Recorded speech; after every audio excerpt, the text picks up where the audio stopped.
Just wow! এই ভিউর সাথে গানটা গেয়ে জাস্ট ফাটিয়ে দিয়েছিস শান্ত। নৌশাদ ঠিক বলেছে, মনটা ভালো হয়ে গেছে। Everyone put your hands together. Guys, অনেক হয়েছে, এবার আমি যাই। এমনিতেও ভোরবেলা জাস্ট তোমাদের জন্য আমি এই আড্ডাতে নাম দিয়েছি এবং এসেছিও। এবার আমি ঘুমোতে যাই। Have fun. শান্ত, প্লিজ আর একটু থাক। নো ওয়ে, আমি আর পৃথিবী থাকার যোগ্য না। আমি এই পৃথিবী আর বাঁচতেই চাই না। এই জীবনের চেয়ে মরণ ভালো। পাহাড়ের উপরে ঘাসগুলো কেমন পিছিল হয়ে আছে। বেছে বেছে চিবুক পাহাড়ের উপর উঠছি, এটা নাকি বান্দরবনের বিখ্যাত পাহাড়। লাফ দিলে নির্ঘাত মৃত্যু। আমার প্রচুর ভয় করছে, কিন্তু না, আজ সুসাইড করাই ছাড়বো। এই জীবন আর রাখবই না আমি। আহানা, তোমাকে পারতেই হবে, কিন্তু এটা এত পিচ্ছিল কেন? এমনিতেও আমার সাহস কম, তার উপর সুসাইডের জায়গাটা এত ভয়ঙ্কর হলে কেমন হয়? বাপরে বাপ! আহানা পিছন ফিরে রোডের দিকে চলে গেল। রোড শুকনো, এখান থেকে লাফ দিতে সহজ হবে, ভয়ও লাগছে না। এবার মরবই মরবো, যে করে হোক। আহানা চোখ বন্ধ করে বড় একটা শ্বাস নিয়ে তা আকাশের দিকে তাকালো। আল্লাহ মাফ করে দিও আমাকে, আমি বাধ্য হয়ে এমনটা করতেছি।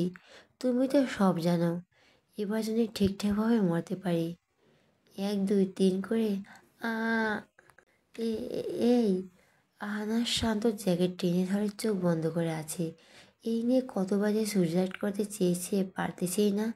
ভয়ও করে, আবার জীবন তাকে বাঁচতেও দেয় না। মরবে কি মরবে না সেটা ঠিক করতে পারে না। আজ আবার বেঁচে গেল। এই, বেঁচে আছেন নাকি মরে গেছেন? Is it brain test or heart attack, নাকি স্পট ডেড? কোনটা? মরে গেছেন? না মরলে আমার বুক থেকে মাথা তুলুন, নাহলে ধাক্কা মেরে সত্যি সত্যি পাহাড় থেকে ফেলে দেব। অহনার হুঁশ আসতেই শান্ত দূরে সরে গেল সে। শান্ত হাত দিয়ে নিজের থুতনির কিনারায় থাকা চাপাদাড়ি ঘষে জ্যাকেটের কলার থেকে সানগ্লাস নিয়ে পড়তে পড়তে গলাটা একটু বাঁকা করলো, কিছুটা তাচ্ছিল করে। তারপর অহনার পা থেকে মাথা পর্যন্ত একবার দেখে নিল। চেহারা তো মাশাআল্লাহ, তো মরার শখ জাগছে কেন? তাও আমার সামনে। আপনাকে এখন না বাঁচলে আমার জাহান্নামের জায়গা হতো না। কেন যে হাঁটার সময় এদিক তাকালাম আমি? আজব সাজব মানুষ থাকে বান্দরবনে। বান্দরবনে বান্দর একটা। অহনা চুপ করে শান্তর মুখের দিকে তাকিয়ে আছে। শান্ত জ্যাকেটের চেন টানতে টানতে কিছু দূর যেতেই থেমে পিছনে আবারও তাকালো অহনার দিকে। নেক্সট টাইম মরার আগে তো সময় নষ্ট করবেন না, সোজা জায়গায় দাঁড়িয়ে এক লাফ দেবেন। স্টেজ অ্যান্ড জাম্প, ওকে? এই যে এমন করে সোজা নিচে গিয়ে পড়বেন। চোখ খুলে দেখবেন আপনি মরে গেছেন। হাত পা এক জায়গায়, মাথা আরেক জায়গায়। পা তো কোথায় পড়বে খুঁজেই পাবেন না। অহনার মুখ পাকিয়ে বলো, আমি বান্দরবনে বান্দর না, আমি ঢাকাইয়া মাইয়া। হোয়াট এভার, যেমন করে শিখালাম তেমন করে সুসাইড করেন, 100% মরবেন, গ্যারান্টি দিতে পারি। কথাটা বলে শান্ত মুখ বাঁকিয়ে চলে গেল। অহনা শান্ত চলে যাওয়ার দেখছে। তারপর পাহাড়ের নিচের দিকে তাকিয়ে বুকে থুতু দিয়ে নাউজুবিল্লাহ বলল। পড়তে পড়তে উল্টো পথে হেঁটে চলে গেল। শান্ত হোটেলে ফিরে নিজের রুমে এসেই শুয়ে পড়ছে। খুব ঘুম পাচ্ছে তার। ভোরবেলা উঠা অনেক টাফ, আর শীতকালে হয়তো কখনোই নেই। জাস্ট ভোরবেলা দৃশ্য দেখার জন্য নস্বাত রিয়াজ আর সুজো মিলে আমাকে এত ভোরে উঠালো। আমার গানও গাইতে হবে। ঘুমের ঘরে কী গান গাইছে কে জানে। এখন ঘুমাবে কেন? কথা হবে না। ধুর, আজও সুসাইড করা হলো না। আর ওই লোকটা যেভাবে করতে বলো, আমার তো এখনও ভয় করছে। কী করব? কেমনে করব? ওই অহনা, কি তুইও ভোরে কই গেছিলি? তোকে খুঁজতে খুঁজতে আমার জান বের হয়ে আইছিল। আমি আসলে একটু ঘুরতে গেছিলাম। ম্যাম যদি জানে তুই টিমের সাথে না বেরিয়ে একা একা বের হয়েছিলি, তো ধরে কেলানি দিত। ম্যাম, এখন ম্যাম এখনও ঘুমায়, জানা আছে আমার। এখন চল ঘুমাবি, আমাকে না বলে বের হবি না। তোরা মামার বলছে তোকে দেখে রাখতে। মা ফোন দিয়েছিল? না। কেন, তুই ফোন নিসনি সাথে করে? সুসাইড করতে আবার কেউ ফোন নিয়ে নাকি? কিছু বললি? না, কিছু বলিনি। চল যাই। এই শান্ত, ওঠ। আর কত ঘুমাবি? আরে, আমরা এখন নাস্তা করে ঘুরতে বের হব। তোরা যা, আমি 5 মিনিটে আসতেছি। চল আমরা যাই। শান্তর 5 মিনিট মানে 2 মিনিটে রেডি হয়ে আমাদের আগে রেস্টুরেন্টে পৌঁছাবে। শান্ত ফ্রেশ হয়ে জ্যাকেট পরে বেরিয়ে পড়ল নওশাদ রিয়াজের সাথে। রেস্টুরেন্টে বসে রুটি মুখে দিতেই চোখে পড়ল ভোরবেলায় সেই বান্দরবনের বান্দরটাকে, মানে আহনাকে। একটু দূরে সে দাঁড়িয়ে আছে, তার আশেপাশে অনেকগুলো মেয়েও আছে। সে ওকে দিয়ে পাহাড়ের নিচের দিকে তাকাচ্ছে বারবার, আবার মাথা উঁচু করে পাহাড়ের উপরও তাকাচ্ছে। এখনো সুসাইড করেনি। এসব ভেতর ডিম আবার সুসাইডের ডিসিশন নেয়। এটা তো মেন্টাল রোগী। এরে পাবনায় ভর্তি করানো উচিত। কিরে শান্ত, কী ভাবিস? তো নাথিং।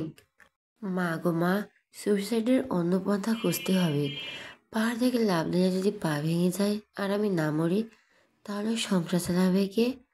মরলে একেবারে মরতে হবে, আর না মরলে যেন হাত পাত না ভাঙে। এমন কিছু আছে যাতে সাথে সাথে মরা যাবে। শান্ত, জিভে ওঠ।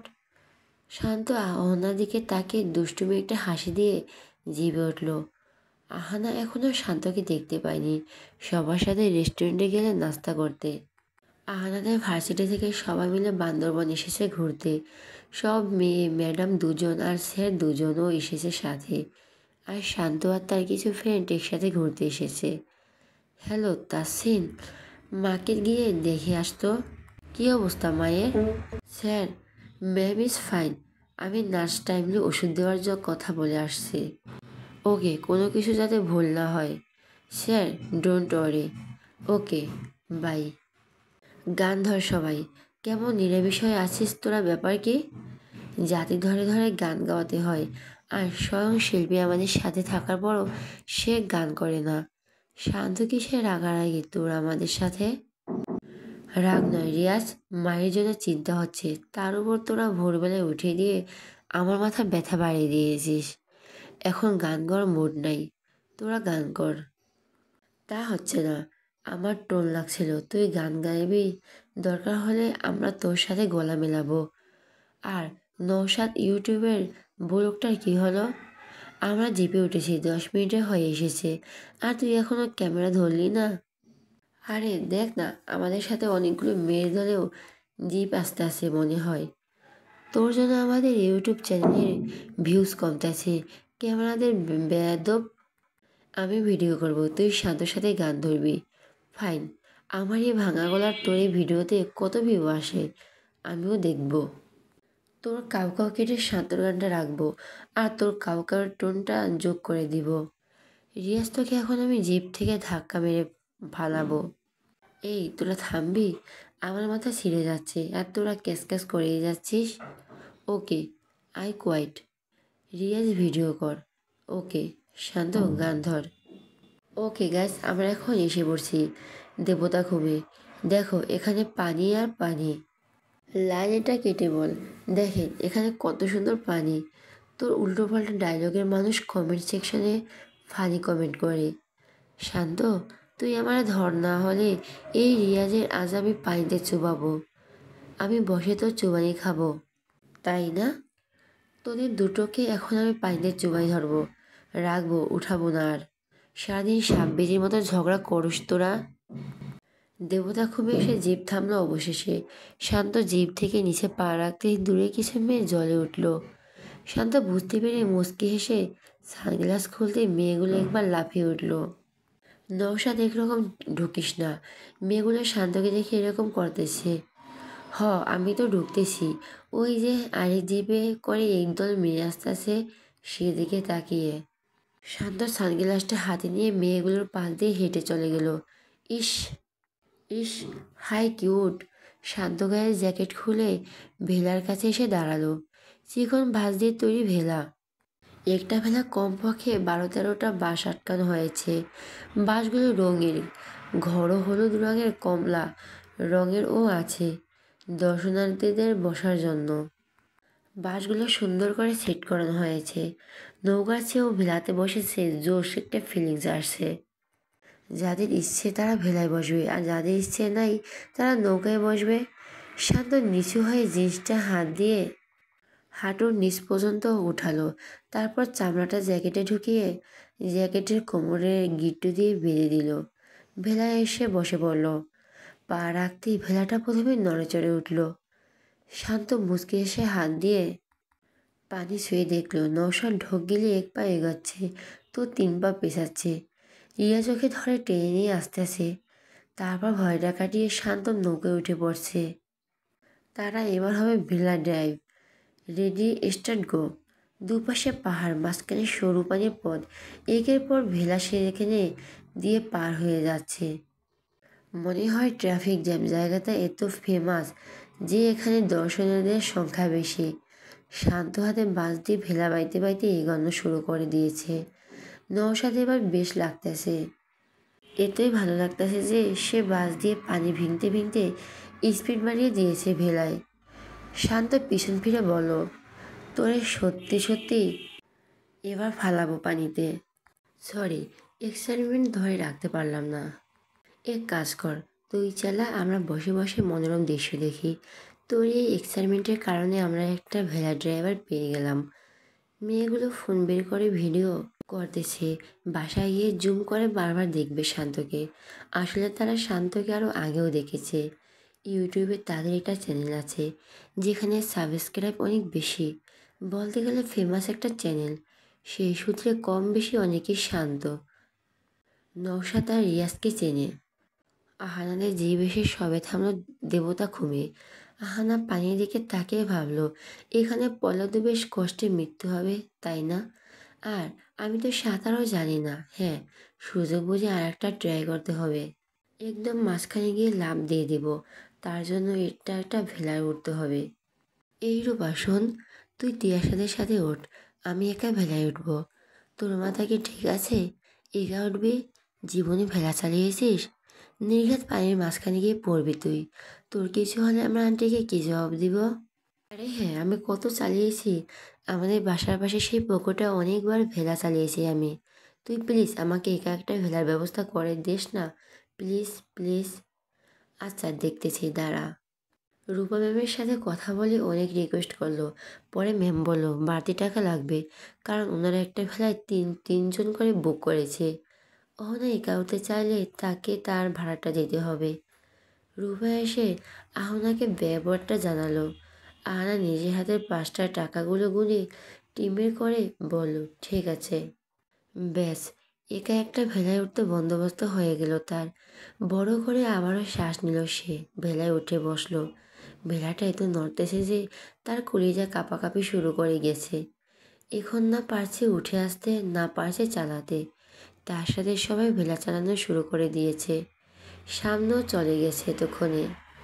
প্রতি এক ভেলাতে 3জন করে বসেছে সবাই। অহনা ঢোক গিলে চালানো শুরু করলো। অবশেষে একদম কিছু দূর এসে চোখ বন্ধ করে লাফটা দিয়ে দিল। শেষমেশ সেই ছেলেটা বলছিল সময় নষ্ট না করতে, তাই আর 1 সেকেন্ডও দেরি করলো না আহনা। চোখ খুলে দেখলো সে মরে নাই। এখনো হাত পা সব ঠিক আছে। দেবতা খুমের শুরুতে যে পানি থাকে সেটা অতটা গভীর না, গলার নিচ পর্যন্ত। আপনি পড়লেও ডুববেন না। আশেপাশের সবাই যারা ভেলাতে করে যাচ্ছিল তারা আহনার দিকে বোকার মতো চেয়ে আছে। আহনা নিজেও বোকার মতো সবার চাহনি দেখছে যাচ্ছে। পরে যখন বুঝলো তার এবারও সুসাইড প্ল্যানিং নষ্ট হয়েছে, তখন সবার দিকে তাকে দাঁত কেলিয়ে হেসে দিল সে। যারা যতক্ষণ চেয়েছিল তারাও হেসে দিল আহনার দাঁত কেলানো দেখে। আহনার তখনও লজ্জাকর কোনো সিচুয়েশনে পড়লে তিনি নিজেই হেসে দেয়, যার কারণে অন্যরা তাকে লজ্জা দেওয়ার মতো কিছু বলার সাহস না করে। তারাও হেসে দেয়। তো আপাতত সে ভেলাটা ধরে পানি থেকে ওঠার চেষ্টা করতেছে। গায়ের হালকা হলুদ রঙের লং ফ্রকটা ভিজে গেছে। এখন তার নিজের কাজে অনেক খারাপ লাগতেছে। মরলে মরতাম, আমার বাঁচতে গেলে কেন? সুসাইড করতে গিয়ে যারা বেঁচে যায় তারা যে সিচুয়েশনে তাদের সামনে আসে সেটা অনেক লজ্জাকর। যেমন এখন আমাকে লজ্জা পড়তে হলো। এই জামা শুকাবে কখন, কি করব, বিচ্ছিরি লাগতেছে আমার। ধুর। আহনা অনেক কষ্টে ভেলায় উঠে বসলো। তারপর চুলগুলো জুটি করে থেকে খুলে পিঠের উপর ছিঁড়ে দিয়েছে যাতে ভেজা পিঠ না দেখে যায়। সে চায় না কেউ তাকে ভেলা জামায় একরকম বিচ্ছিরি লোকে দেখুক, ওনাটা গায়ে পেঁচিয়ে গাপটি মেরে সে বসে আছে, কি করবে সেটাই ভাবতেছে। বাকিরা সবাই তাদের ভেলা চালানোর বিজি হয়ে পড়েছে। এতক্ষণ সার্কাস দেখতেছিল, আই মিন অহনার কণ্ড কারখানা দেখতেছিল। অহনার মুখটা ফ্যাকাশে করে বাসটা হাতে নিল আবার। ভেলায় ওঠার আগে পানির গভীরতা চেক করা উচিত ছিল আমার। শুধু শুধু এখন কত কিছু হলো, টাকাও নষ্ট হলো আর ভিজেও একাকার হলাম। আহনা বাস দিয়ে পানি বাইতে বাইতেই যাচ্ছে, মাঝে মাঝে থেমে থেমে গায়ে ওড়না দিয়ে গা ঢাকতেছে। হঠাৎ গা ঢাকার সময় দুম করে মাথায় কি যেন পড়লো তার, একটা কালো জ্যাকেট। জ্যাকেটটা ভালো করে দেখে সে উপরে তাকালো। তিনটে ছেলে পাশে একটা ভেলায় পাশে বিরাট পাহাড়টার সাথে লেগে ছবি তুলতেছিল একজন আরেকজনকে। তার মধ্যে একজন সে চিনতে পারলো, এটা তো সেই ছেলেটা যে সকালে ওকে বাঁচিয়েছিল। শান্ত এদিক ওদিক তাকিয়ে তারপর নিচে তাকালো। অহনা বোকার মতো হাতে জ্যাকেটটা নিয়ে ওর দিকে চেয়ে আছে। ও ইচ্ছে করে অহনার পাশে গায়ের নিচে জ্যাকেটটা ফেলছিল। তারপর গাল ফুলিয়ে বলো, জ্যাকেটটা পরে আমাকে উদ্ধার করেন। যেমন করে শিখাইলাম তেমন করে সুসাইড করতে পারেন নাই। জামা শুকাইলে আমাকে খুঁজে বের করে আমার জ্যাকেট আমাকে ফেরত দিবেন। বাই দ্য ওয়ে, আমার চোখের সামনে কোনো মেয়ে বিপদে পড়লে আমি হেল্প করি। যাই হোক, আপনার মরতে মন চায় তাই তো। এই যে পাহাড়টা দেখছেন, এটাতে উঠে লাফ দিয়ে দেন, তুম করে পানিতে পড়বেন। নিচের পাথর সাথে মাথা ফেটে আপনি ডেড। নিন জলদি করেন। অহনা জ্যাকেটটার দিকে চেয়ে রেগে মেগে শান্তর গায়ে ছুঁড়ে মারল। তারপর বলল, কী সমস্যা আপনার? আমি যেমন চাই তেমন করে মরবো, আপনার এতে কি? আরেকদিকে ফিরে থাকতেই তো হয়। আপনাকে কে বলছিল সকালবেলা আমাকে বাঁচাতে? কেউ বলে নাই, আমি দেখে ফেলছিলাম। তখন যদি আমি আপনাকে দেখেও না বাঁচাতাম তাহলে আমার গুনাহ হতো। খুব ধার্মিকগিরি দেখাচ্ছেন। তার মাথার টুপি কই? শুনেন, আমার মাথার টুপি পরলে সেটা ধার্মিকতা প্রকাশ করে না। 100 হাত দূরে থাকেন আমার থেকে। আমাকে হেল্প করতে আসবেন না একদম। ঢং দেখায় যত সব। কি বললেন আমি ঢং দেখাই? শান্ত রেগে হনাকে ধাক্কা মেরে পানিতে ফেলে দিল। তারপর বলল, কিছু কিছু মেয়ে হেল্প পাওয়ার যোগ্যই নয়। এই শান্ত, এটা তুই কী করলি? আর মেয়েটা কে? চিনিস নাকি? শুরুতে এমন ঝগড়া করতেছিস কেন? আল্লাহ, মেয়েটা মরে যাবে তো। কচু মরবে। এই মেয়ে ইচ্ছে কই মাছে প্রাণ। 100 বার সুসাইড করার ট্রাই করছে, একবারও মরে নাই, আজও মরবে না দেখিস। অহনা পানিতে বসে গাল ভুলে তাকিয়ে আছে শান্তর দিকে। ওকে গাইজ, চলো আমরা ফিরে যাই। শান্ত তার হাতে জ্যাকেটটা নিয়ে আবারও অহনার গায়ে ছুঁড়ে মেরে ভেলায় বসে বাস হাতে নিয়ে ভেলা বাইতে বাইতে চলে গেল। অহনার আগে গজগজ করতেছে। শেষে কতগুলো ছেলে ভেলা নিয়ে ওর সামনে দিকে যাওয়ার সময় শিশি মারতে মারতে যাচ্ছে দেখে বাধ্য হয়ে সে জ্যাকেটটা পরে নিল। কিরে, বললি না যে মেয়েটাকে? কেউ না, একটা বান্দর আর কিছু না, এটাই ওর পরিচয়। অহনা ভেলা থেকে নেমে এদিক ওদিক তাকালো, শান্তকে কোথাও দেখতে পেল না। তারপরে জ্যাকেটটা হাতে নিয়ে হাঁটা ধরলো। তার ভার্সিটির সবাই খুঁজে পেয়ে গেল সে।